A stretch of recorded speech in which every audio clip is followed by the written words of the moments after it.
Okay, welcome back to Sanhedrin. I asked you 2 questions 6 weeks ago.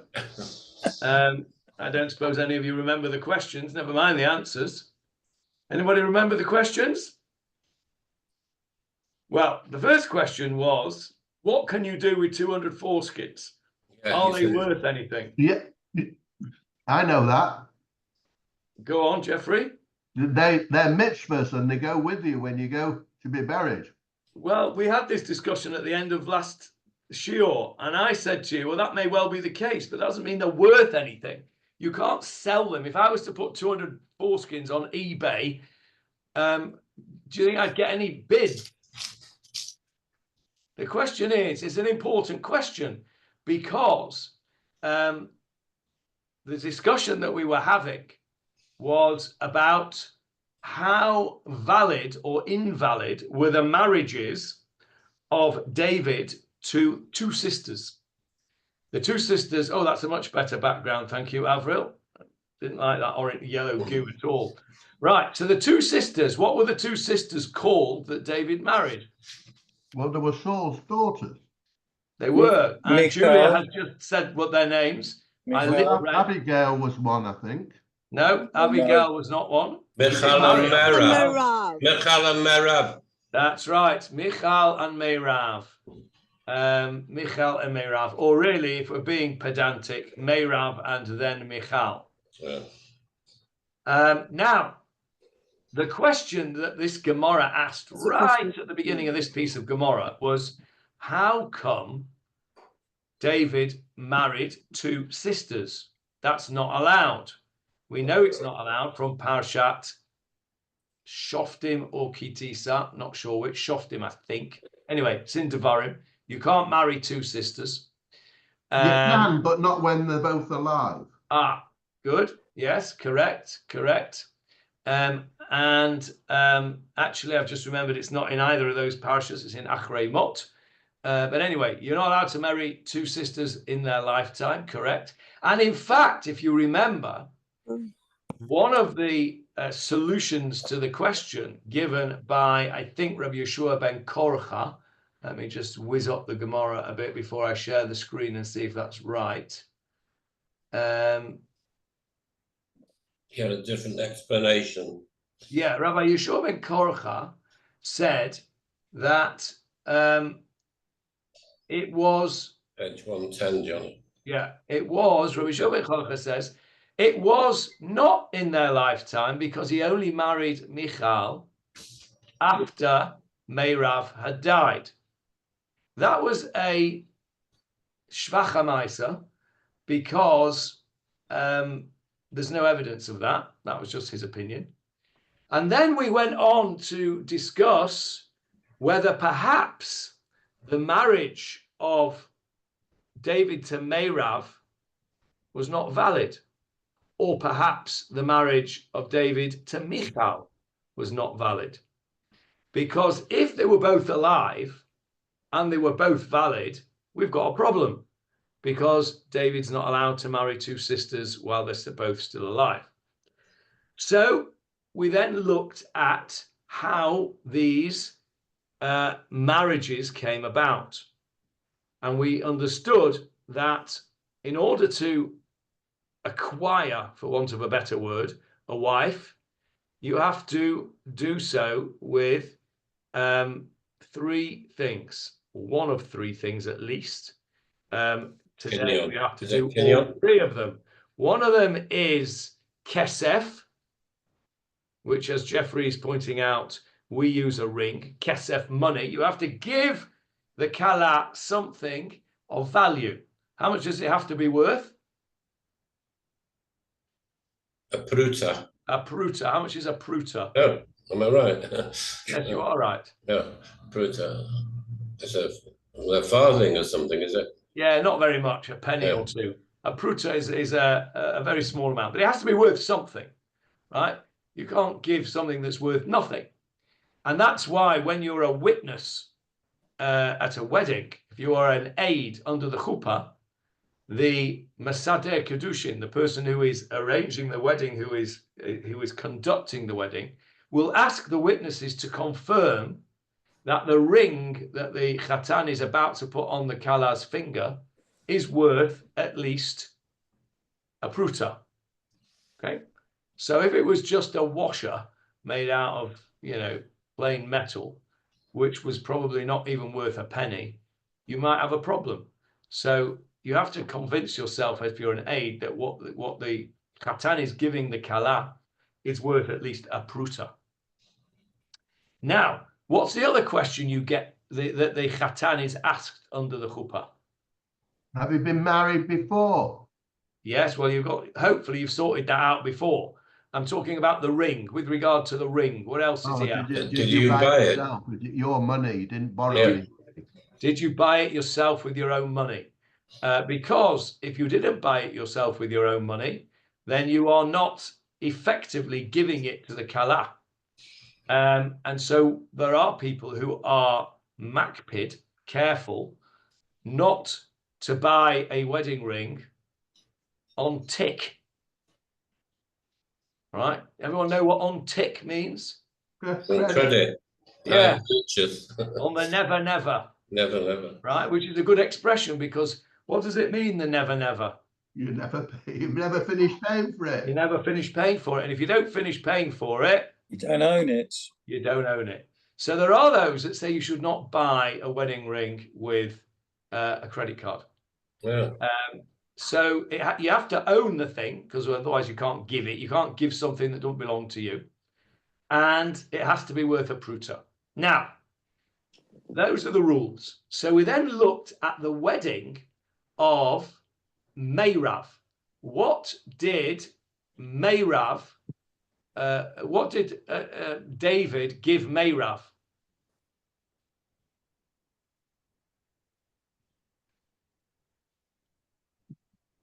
Julia, you're muted. I don't think he gave her anything. This was the foreskins, wasn't it? Michal. He gave Michal. The foreskins was Michal. We'll come to the foreskins in a minute. But Meirav. Yeah.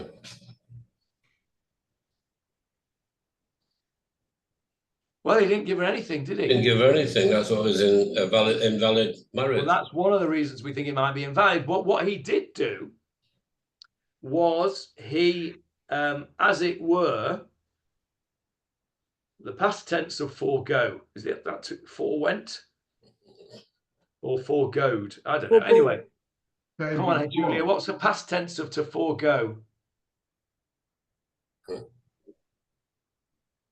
I just thought forbore. Forbore. He forbore something. Okay. Well, either way, he gave up on. How about that? That's better, isn't it? Sorry. Why is it Michal that's the foreskins? Didn't he say at one point, no, it was earlier, wasn't it, that if somebody killed Goliath, then he would marry the king's daughter? Yes, is that correct.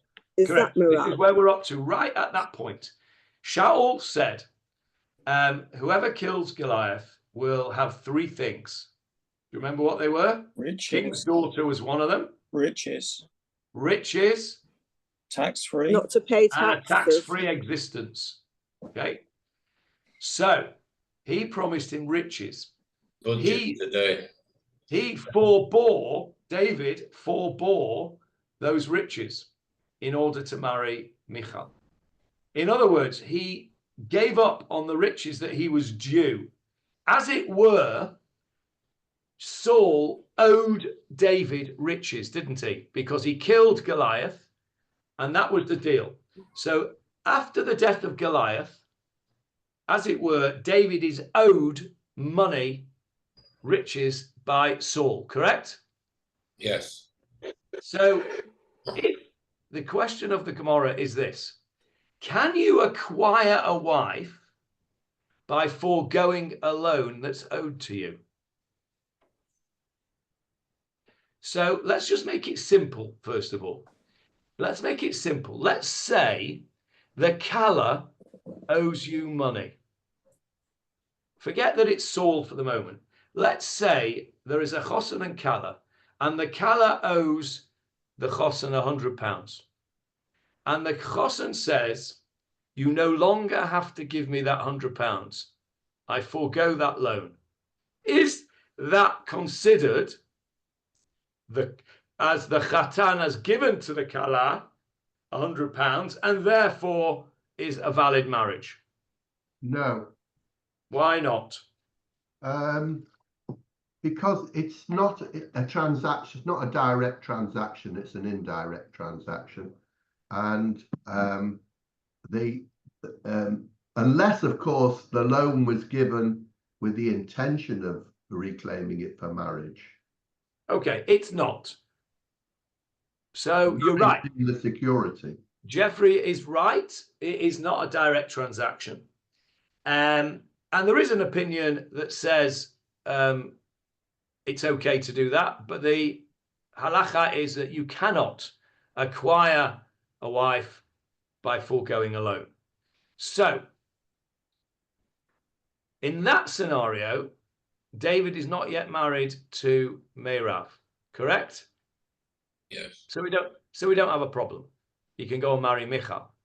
And in that scenario as well, we would have a different situation. One sec, Jeff. Because one thing we do know, and that is that Meirav was betrothed to David. Now, as we know, we said before, Erusin, betrothal, and Kiddushin, marriage, which we now do together at the same time under the chuppah, used to be split up. And what happened in between the betrothal of David to Meirav and the marriage to Meirav? Didn't Saul give him away to somebody else? He did. Can you remember who that was? And it's very important, this name. Come on, Michael, search the memory bank of your mind. Let's see if I can find it on the screen for you.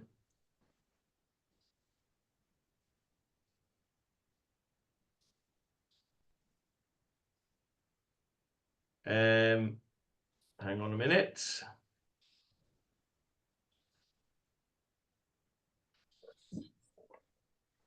Is it Palti? No, close. Palti was given to I'm only reading the bottom of it. Michal. His name was Adriel. His name was Adriel. Okay. Adriel. Adriel.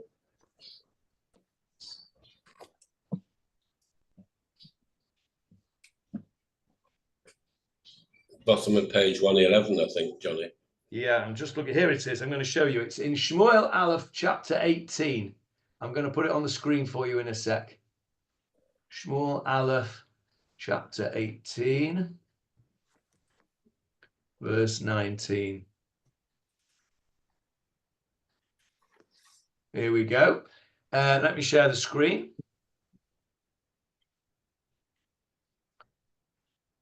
Right, there we go. Yeah. Now, Jeffrey, can you read the blued out thing for us? Verse 19. And it was at that time that Meirav, Saul's daughter, should have been given to David, that she was given to Adriel, the Meholathite, as a wife. Okay, so she should have been given to David, meaning she was betrothed, but she wasn't. She was given to Adriel. Now, what was Shaul's thinking here?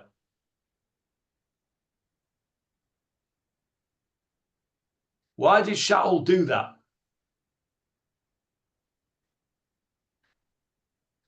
Julia, you're muted.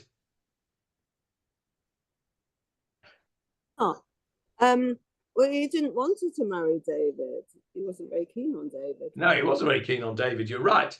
So how did he justify doing what he did? Did Adriel do something really wonderful in the battle against the Philistines?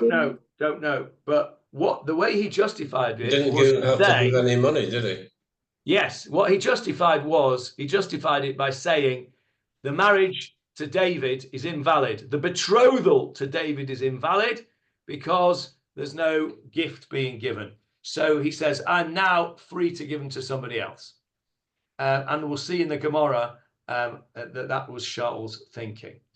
So now let's go to the Gemarah. Can you see the Gemarah now on the screen, or do I have to? Yes, you can. Okay. So it's on page 111. Michael Krauss, if you're in your following in the what do you call it? In the Steinsaltz. What are you in, Julia? Oh, I am the same one. Okay, page 111. There we go. We're just over here, where my pointer is. Just third paragraph in. Azal Yahava LaAdriel. Saul went and gave Merav to Adriel, and we just quoted the pasuk. Yeah, that's the pasuk we've just quoted. Vayihi be'tet et Merav bat Shaul David, etc. Okay. Amalei, says the Gemarah. Saul said to David, right, we're done with Merav now. Now we're talking about Michal, another daughter of the king. Remember, when he said whoever kills Goliath will get the king's daughter, he did not specify which daughter. So Merav, as far as Shaul is concerned, is now out of the picture.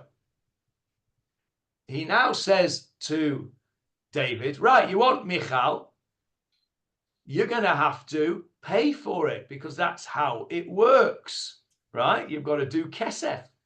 I tell you what you can do. If you want me to give Michal, Zil, go, Eiteli mea orlot plishtim. Go and bring me 100 Philistine foreskins. Now then, what did Saul want to do with these 100 Philistine foreskins? He didn't want the foreskins. He wants David to be killed. Yes, he did. This was him being sneaky and saying, well, I'm going to get him to go and battle the foreskin, battle the foreskins, battle the Freudian slip there, battle the Plishtim in order to get the foreskins. And in so doing, he will get killed. And that's me rid of David. But of course, it didn't work out like that, did he? Because what did he do? He went and brought him 200 foreskins. Yeah, 200 foreskins. Now then, let's look at the Gemarah. Azal, he went, David. Itile, he brought them to him. Amalei, he said to him, right, now my marriage to Michal is valid, because milveh, the loan, right, which is the riches, pruta, and something else which is worth a pruta, it lach gabe, I am giving to you, right? And what is it, that pruta that he's giving him? The foreskins. So according to David, those foreskins are worth a pruta. And that's where we ended it last time, because I asked you the question, what does David think those foreskins are worth a pruta? How does he think they're worth something? Who's going to pay a pruta for 200 used foreskins? Or unused foreskins, for that matter. Well, it was something Saul asked for and wanted. But David knew full well he didn't really want them. Well, he couldn't say to him, could he? You're only doing it to kill me. Surely the assumption was that Saul asked David for foreskins, and David was entitled to assume that they were something he wanted and therefore of value to him. Okay, well that... And the value actually, well, also the value would be not just the foreskins, but the value of the dead people, because the foreskins would have come with something. Well, that's an interesting point, because it's something that I thought of, but it doesn't come up in the Gemarah. So let's just park that for a minute, but we'll come back to it. You said something there that's very interesting, that David was entitled to assume that the foreskins were worth something to Saul, or else Saul wouldn't have asked for them. That's what you said. Yeah? Now, that's true, I think. Does that help us? If they are valuable to Saul, but not to anyone else. I think they have to be objectively valuable, don't they? Why do you say that, Avril? What's your proof for that? Oh, I don't know. I mean, I'm just thinking about a wedding. I mean, when you go on. You've got to look at it to see objectives. Yes. Under exactly that, Avril. You're spot on. At a chuppah, you don't ask the kala, do you think this ring is worth a pruta? You ask the witnesses. The witnesses have to independently verify that the article is worth a pruta. So let's take our Michal situation. David comes along with his bag of foreskins, and I agree with you, Julia. He's entitled to believe that Shaul thinks them worth a pruta. Otherwise, he wouldn't have asked him to go and get them, because we don't assume that Saul is being tricky about it. So you come under the chuppah, David's the chosen, Michal's the kala, and you give these foreskins to Michal as your gift. What's she going to say? What am I going to do with these? What am I going to do with these? Well, if she was Avril Gatov, she actually would be able to probably decorate a challah cloth with them or something useful like that.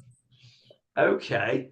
Well, it would appear that Michal is not Avril Gatov and would not be interested. Let's assume that she would not be interested in decorating a challah cloth. What a thought. With 200 foreskins.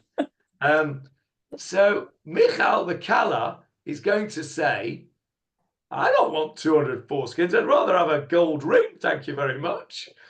And so that brings us to the second question that I asked you at the end of the last shiur. The first question was, how much are foreskins worth? And the second question was, what's it got to do with Shaul? It's the kala that has to be given the gift, not the kala's father. So what's the answer to that question? Oh, she wanted the marriage. Okay, but she's still got to have a gift. She's got to accept a gift that's worth a pruta. She don't want 200 foreskins. Could make a necklace out of it. We're assuming she doesn't want them, Johnny. Yeah. She's not some kind of weirdo that's going to wear a necklace of 200 foreskins. Or she's not going to make challah cloths out of it. How come we're even talking about a gift to her father and not her? Has anybody ever seen at a chuppah the chatan give a ring to the kala's father? No, it's got to be given to the kala. What's going on here? So what's the answer to the second question? It looks like it looks like it wasn't actually fulfilled. Okay, well, we know it was fulfilled because we have a pasuk, which I will show you on the screen. Give me a moment.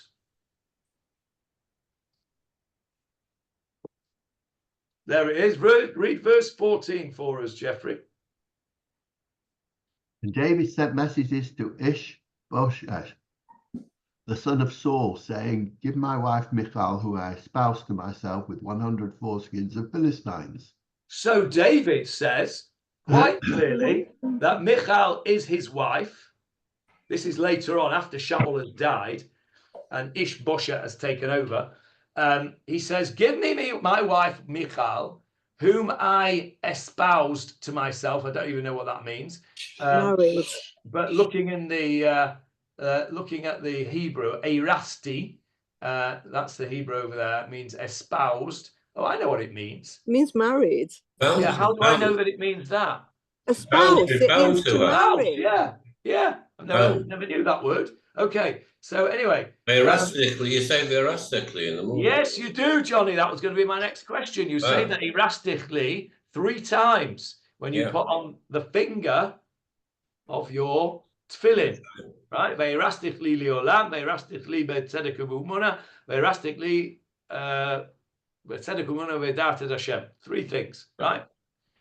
And that is us marrying Hashem on our finger, like a ring.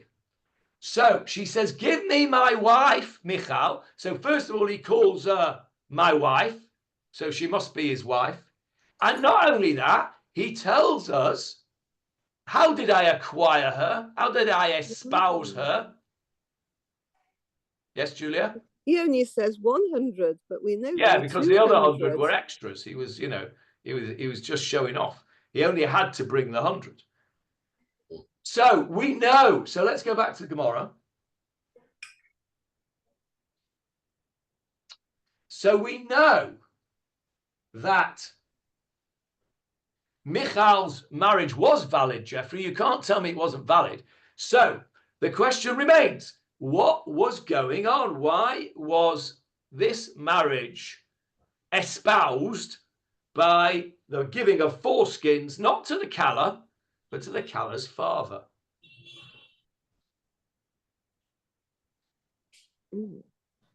Any suggestions? Well, maybe he gave 100 to Saul and 100 to Merav. No, Michal. Michal doesn't want them. We've established that. Maybe he gave them to and said, I'll give you these for my wife, so give me my daughter, but you don't have to give me the money. That doesn't count because we've already said the money, and anyway, the money belonged to Saul, not Michal. I've got the same question. Even if we said the money was good enough, which we don't, as we've already said, it wasn't Michal's money, it was Saul's money. Yeah. So how come, I'll ask the question differently, you might get the answer. How come Saul is standing here in loco of his daughter?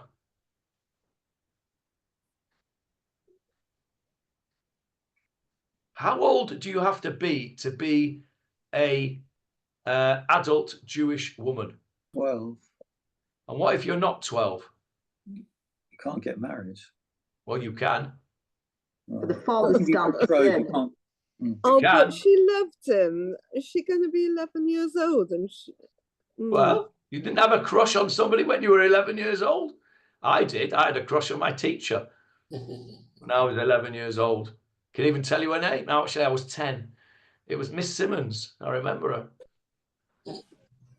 her. Anyway, yes, the answer to the question is that Michal was underage. She wasn't yet 12. And therefore, this betrothal was transacted via her father. do we know that for fact? We know that as a fact because the betrothal was done through her father. It's the other way around, Julia. Oh. It's because the betrothal was done through her father. There is no other explanation other than the fact that Michal must have been underage and not able to accept the gift for herself. Otherwise, the marriage wouldn't have worked. So, we've answered question 2, right? But we haven't yet fully answered question 1, which is, what are the foreskins worth? They must be worth something because I've just showed you a pasuk on the screen. May still be on the screen. I don't know. Is it verse 14? Is it still on the screen there? Yep. Yeah. There we go. I espouse myself with 100 foreskins. So it must be worth something. So what is it worth? Well, if you go back to basics, to acquire 100 foreskins, you've got to do 100 braces. You're going to be incapacitating 100 people, and they are the enemy. So that would be a costly thing if you were hiring mercenaries. But you were the one, Jeffrey, that told me that a loan doesn't work because it's not a direct transaction. This is a completely indirect contract transaction. Totally. So you can't have it both ways. So we know that a loan doesn't work because it's not a direct transaction. So therefore, foreskins don't work because it's not a direct transaction. So let's go and put you out of your misery, shall we? Now then, over here, the next bit. Shaul Savar. Shaul held in this halachic dispute. Milva upruta. If you have a situation where the Khatan gives to the Kala or the Kala's representative if she's underage a loan and something worth a pruta, a loan, he foregoes a loan of £100 and he gives something worth a penny.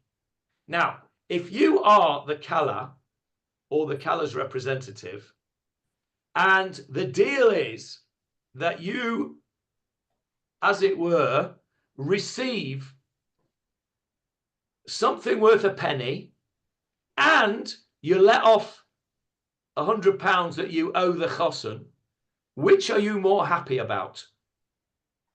It's conditional. What do you mean, Michael? Doesn't seem to be valid if it's conditional one on the other. No, they got both things. You've got both. You've got the scrapping of the loan that you owe to the chosen. You owe the chosen £100. No longer, that's gone. The part of the deal is you no longer have to pay the £100, and you also receive something worth a penny. Which is more valuable to you? The one that you receive. So if you owe me £100, Johnny, Yeah. and I say to you, Johnny, you no longer owe me £100, and also I'm going to give you a penny. Which are you more happy about? The penny that I gave you, or the £100 you don't have to pay me? The £100, yeah, yeah. So you're not really bothered about the penny, are you? You're more interested in the £100 that I've let you off. Now, that is Saul's opinion. Saul says, Milve upruta, a loan and something worth a penny, da'ate a milva. You're interested in the loan being let off. And we already know that you cannot acquire a wife by being let off a loan. And so in Saul's opinion, the marriage to Michal was invalid because he never received anything, or he never received anything. David Savar, wait, Julia, wait. David Savar, David holds, rather perversely in my view, Milve upruta, in our situation where you let off £100 loan and you get a penny, da'ate apruta, you're more interested in the penny because you're actually physically getting something. And David says, and therefore, the marriage to Michal was valid. Okay? Okay? Now, there you have the dispute between David and Shaul on halacha. Shaul's halacha, Shaul holds that the halacha is that this pruta is a waste of time. Even if we say the foreskins are worth something, waste of time, because the loan is more important and you can't acquire a woman with a loan. David says, no, the foreskins are more important because they've actually got, they consist of something. Whereas the loan is airy-fairy. You might never ever get it anyway. Whereas I'm giving you this penny's worth of foreskins right now. So they've both got something to say for themselves. But now we're coming to the main part. Ve'ibait ema, and if you want to say, de kule alma mila upruta dati apruta, let's say we go back and say Shaul does not say that that if you have a loan and a penny, your mind is on the loan. Let's say he agrees with David and says your mind is more on the penny because at least you've got the penny and the loan you might never get. He agrees with David. And yet we've got a problem because David thinks this marriage is valid and Saul doesn't. So now the Gemarah gives a different explanation. Didn't Saul originally think the marriage was valid? Otherwise, he would never have done it. Never allowed the marriage to take place. No, he thinks it's not valid. How do we know? How do we know that Saul thinks that Michal's marriage is not valid? You said it yourself before. What did he do? Married it off to somebody else. He married her off to somebody else. Yeah, but originally, when the betrothal took place, Saul must have thought or believed that the betrothal was valid, and therefore a marriage to her would be valid. And then when the marriage came, it wasn't valid because of this business. Because then he gave her off to Palti. Remember? Well, because he changed his mind afterwards. Okay, but he's got to have a reason for changing his mind. He can't just give a married woman to somebody else. So this is his reasoning. That's exactly right, Michael. This is his reasoning for changing his mind and saying it's no longer valid. Why is it not valid?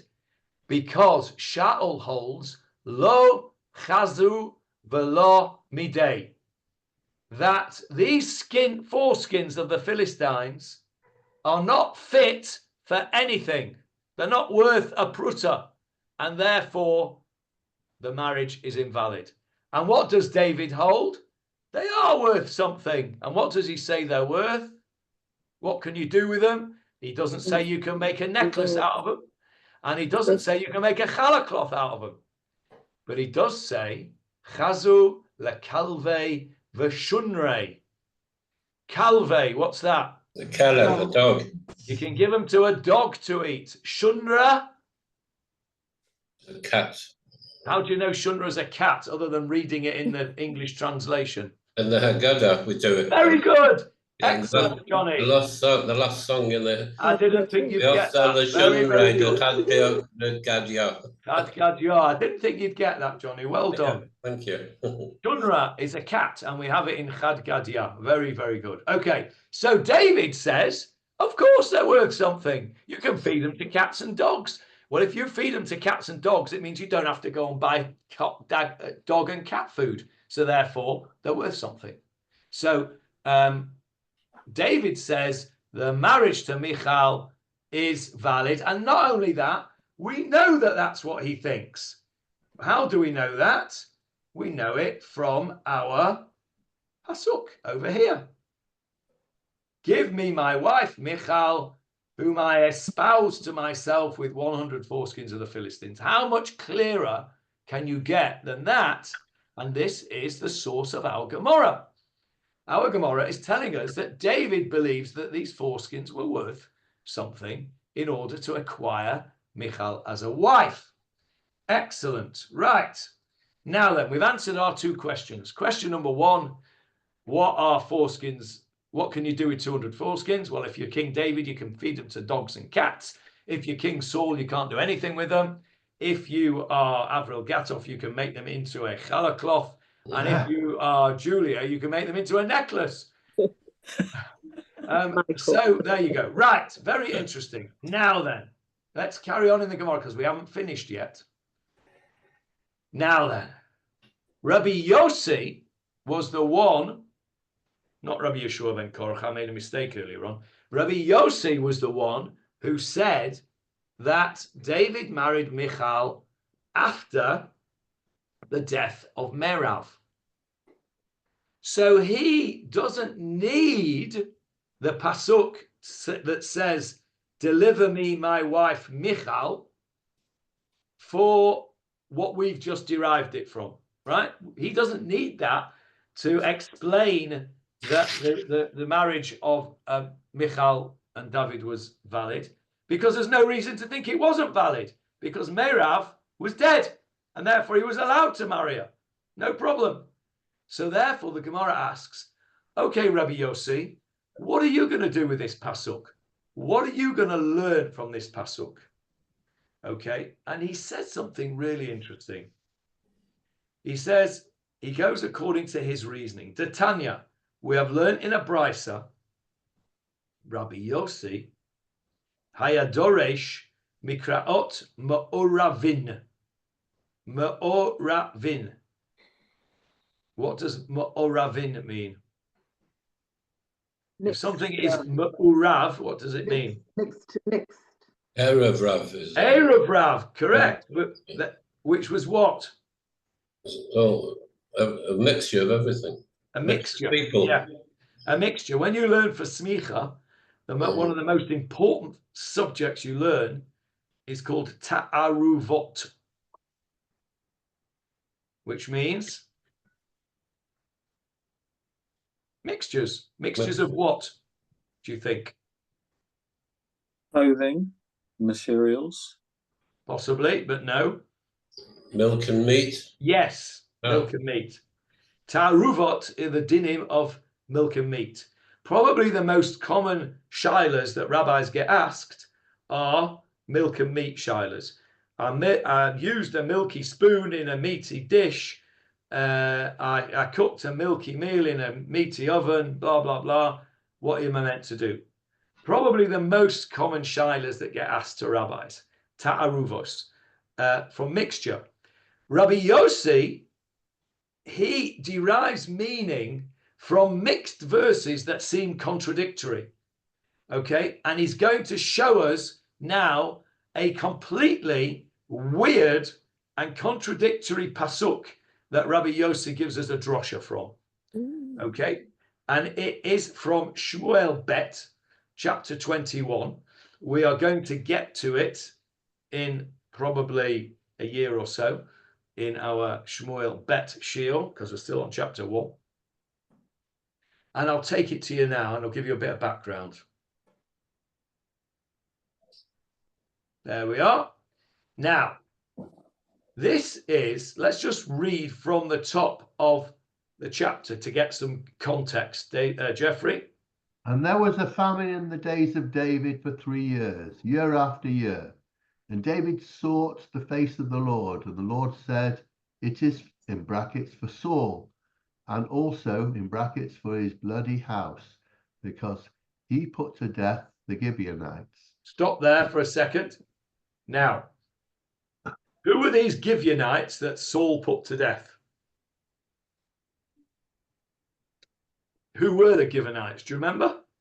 Go back to Yehoshua time. Do you remember the bunch of people that came and pretended to have come a very long way?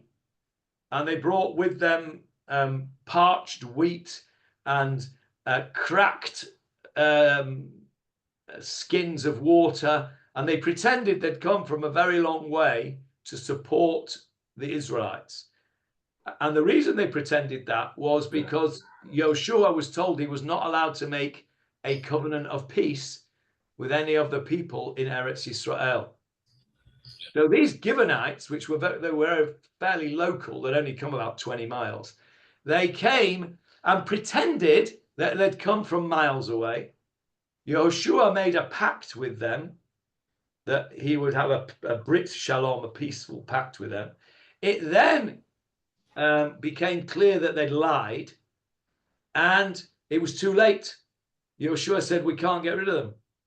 Even though they lied and the pact was made in error, a Jew's word is a word, and we have to stick with them. And they became part of the Jewish nation, sort of. They became water drawers and wood choppers and the sort of, the noch schleppers of society. They became, the lower classes. But nevertheless, they became sort of part of the people. At a later time, at the beginning of Shmuel Aleph, you'll remember the story with the arrows and the fingers being chopped off and all that stuff. Yeah? That was the Gibeonites and the Amorites.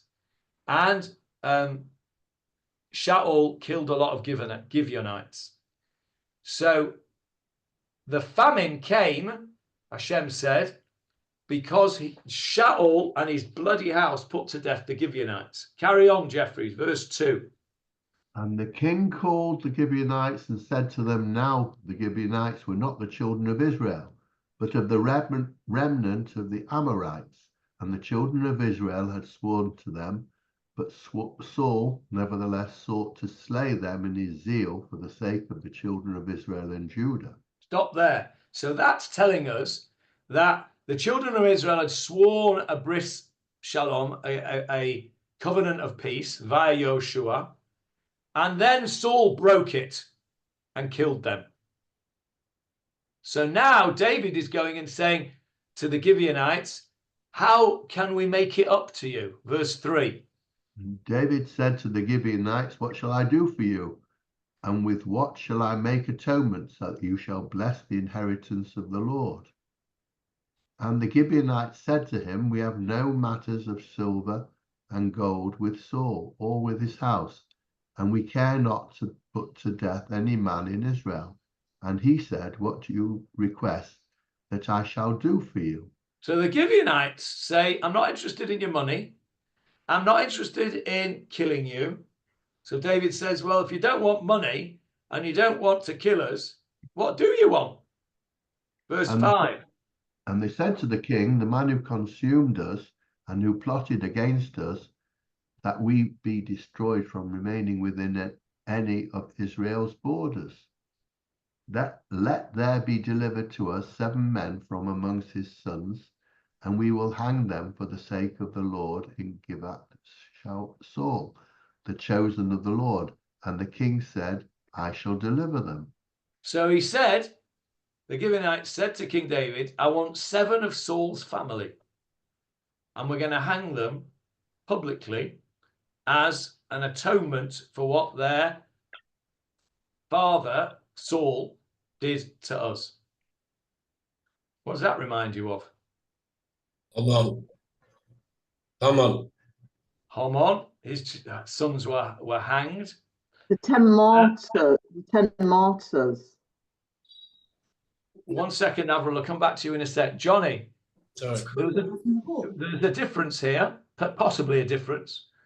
Haman's sons, we know, were involved with Haman, right? In the plot. Yeah. We don't know that these 7 children of Shaul were necessarily involved in this. So there might be a difference there. Avril, what did you say? Avril, I was just thinking of the 10 martyrs. That was the Romans' excuse for taking the martyrs, that they were in retribution for what the sons of for selling Yosef. Okay. All right. Not quite sure how that fits in with here. Taking other people as okay, I see. So taking them as I see as a balance of the union to balance. Okay. All right. Yes. Okay. I accept that. Michael, you had something? Oh, okay. Right. I'll tell you what it sounds like to me. This sounds like collective punishment. What do we do in current times when we have a terrorist who does something bad? Pull his house down. Pull his house down, get rid of his children and his wife. Is that right? Don't know. Well, they're trying to make a law that they can expel the families, yes. Is it their fault? Do Maybe. we visit the sins of the fathers upon the sons? We're not supposed to. No, I mean, the only justification for it is that they are, like Johnny's analogy of Haman, that they're in on it. I was speaking to somebody, an Israeli, yesterday or the day before, whose opinion is that with Gaza, and I stress that this is his opinion and not mine, that we need to kill all 2 million Gazans that are in there. And he says the reason for that is that there is no such thing as a civilian Gazan. They're all part of the same gang. They're all part of Hamas. They all either took part or would have taken part had the opportunity in the massacres of 7th of October. Now, I am not making a comment on the rights or the wrongs of that view. It is a very extreme view. However, if you don't take that view, it's very hard, in my opinion, to justify collective punishment. That's just as an aside. So we'll leave everyone to ponder on that interesting thought, and we'll carry on. So verse 6, David says, I shall deliver them. And then what happens? Verse 7. Oh, wait a minute. Before you say verse 7, Jeffrey, how many children did Saul have? Less than 7. Yeah, I think he had 7 sons, and How do we know? because the Who are youngest the, one went who are the into the children shepherd. of who are the youngest children one- of Saul that you know? The 2 daughters who we've been speaking about, Jonathan. Jonathan. Jonathan, Ishbosheth. Merav, Michal. Absalom. Yeah, but hold it. Absalom When was David. when Saul was killed, it said Saul and his sons in the plural, didn't it? Well, you know, we've mentioned one already. Is it Ishbosheth? Ishbosheth. Yes, there's another one. Yes. So we know of at least 4, right? So which ones would you take if you were David? Well, Jonathan's already dead. Okay, but his children count. When it says his sons, it means the descendants of. But go on, Julia. If you were David, would you take Jonathan's sons? Absolutely not, Why not? because he was your best friend. And also another reason why not. It's his brother-in-law. Well, they're all going to be his relatives. Yeah, they're all Merav his and brother, Michal. yeah. Because he died a hero. And another reason. I'll give you a clue. He was the eldest. In 4 weeks' time, we will read it as the Haftorah.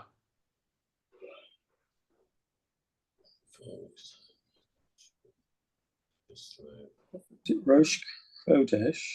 Tevet. Almost Rosh Chodesh, Michael. Right. Go on. I thought because Rosh Chodesh is this weekend, so Rosh Chodesh Tevet would also fall on the Shabbat. Most Wrong. probably. Rosh Chodesh Tevet will fall on a... If I said almost Rosh Chodesh... Friday. Another way. Sunday. Okay. So Shabbat in 4 weeks' time of Parashat Toldot will be Erev Rosh Chodesh. And what do we read for the Haftorah of Erev Rosh Chodesh? Machar Chodesh. Machar Chodesh, which is the story of David and David and Jonathan. How does the Haftorah begin? Vayomer Yehonatan el David Machar Chodesh. Jonathan said to David, tomorrow is Rosh Chodesh. And what happens at the end of that story?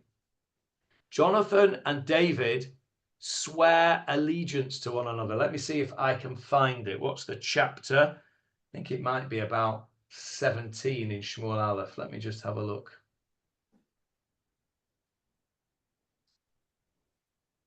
Don't know why I think it's 17. I'll see where I'm right. No, 17 is David and Goliath, so it's after that. Here we go. It was not far off it. It was in 18. There's 18. Must be the next one. Here we go. There we go. Here we go.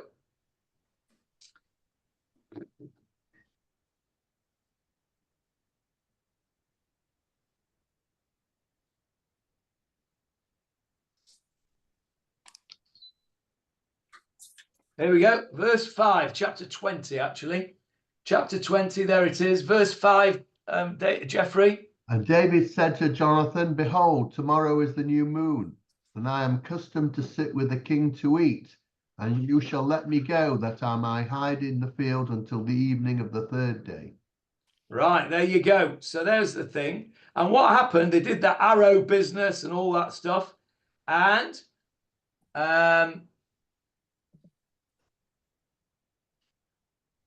the end David of that promised story, Jonathan he wouldn't in have the end of that retribution on his story, family. here we go. There we go. Have a look at the last pasuk, 42. And Jonathan said to David, go in peace and bear in mind that we have sworn both of us in the name of the Lord, saying, may the Lord be between me and you, and between my descendants and your descendants forever. Yes. So they've made a pact. They have made a pact, David and Jonathan, for generations forever, that they will look after one another. And so when we come to our story here in chapter 21, oh, I've just closed it by mistake. Let's get it back. Chapter 21 of Shmuel Bet. So we come to our chapter here and verse 7, Jeffrey. Oh, he's gone. No, I'm not. No, I'm here. Verse 7. But the king took pity on Mephibosheth, the son of Jonathan, the son of Saul, because of the Lord's oath that was between David and Jonathan, the son of Saul. There we go. There's the answer to the question. Why did he not take the son of Jonathan as one of these 7 that he has to serve up? Because he's made an oath. And we knew about that. So who did he take? Verse 8. And the king took the 2 sons of Ritzpah, the daughter of Aiah, whom she bore to Saul, Armoni and Mephibosheth, and the 5 sons of Michal, the daughter of Saul, whom she bore to Adriel, the son of Barzillai, the Mahalothite. Right, let's just look at that pasuk in detail. Hang on, Julia. I can see you're troubled. We'll come to you in a sec. Verse 8 says, the king took 2 sons of Ritzpah. Who was Ritzpah? Ritzpah was the daughter of Aiah, whom she bore to Saul. So now we know there's another child of Saul called Ritzpah. What's Ritzpah in modern Hebrew? Floor.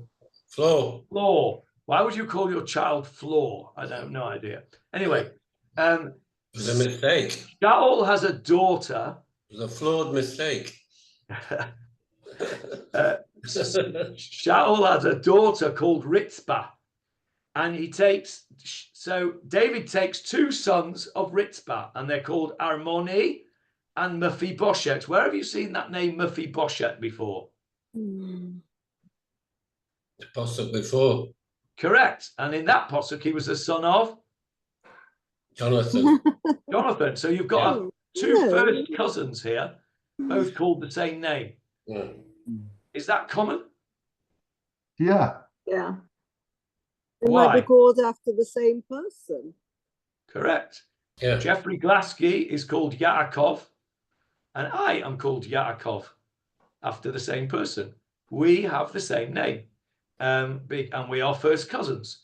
And so therefore, it's not unusual that they have the same name. Mephibosheth, presumably, the 2 Mephibosheths were named after a mutual relative, I'm suggesting. Anyway, King David took those 2. And now then, who are the other 5 that he took?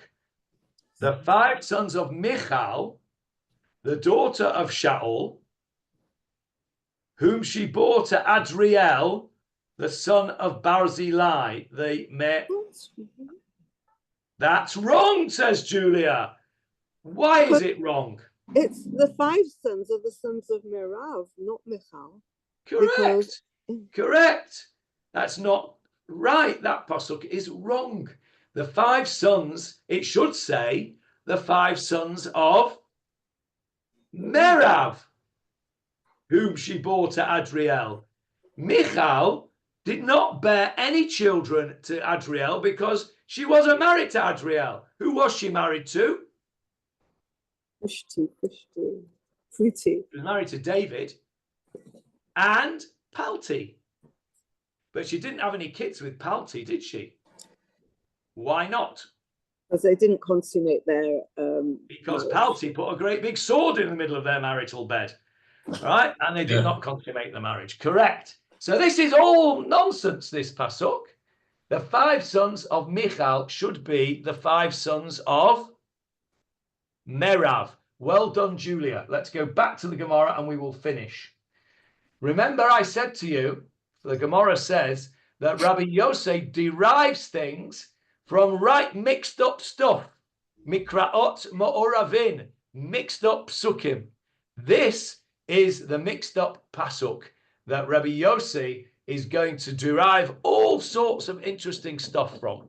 So we will stop there because that's a good place to stop. And it's really fascinating. This whole story is really interesting. And we're going to learn something at the end of this subject, which we'll get to next week, which has very important contemporary value. Something very important in contemporary life we will learn at the end. So if you don't want to know what it is, don't read on. Okay, so just to summarize what we did today, we answered our two questions.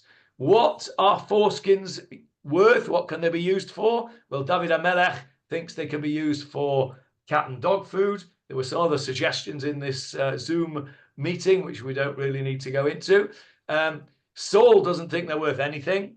The second question was, why did Saul get this gift of foreskins and not Michal? Well, the first answer is Michal wouldn't want them. What would she want with 200 foreskins?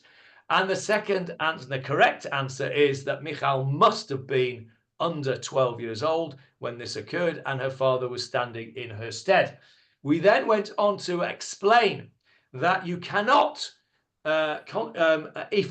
espouse a wife with a foregoing of a loan. It has to be something tangible. There is a machloket whether if you have a loan and something very much less worth than the loan, which is tangible, whether it counts or not, and we have a difference of opinion there. And then we went on to ask the question of Rabbi Yossi, what is he going to do with the fact that David calls Michal his wife? And we learn that Rabbi Yossi can learn all sorts of interesting things from mixed up psukim. And we've got a mixed up pasuk there in chapter 21 of Shmuel Bet, which Julia spotted straight away. Really impressive. Really impressive day today. Johnny got Shunra from Chad Gadya, which I didn't think you'd get. Julia was spot on with that. And you've all been right on target today. So it must have been that 6-week break. So we'll not have another 6-week break, hopefully. Bezrat Hashem, we will learn again next Wednesday at the same time. Are there any questions before I stop the recording? No? Okay, in that case, I'll stop the recording and wish you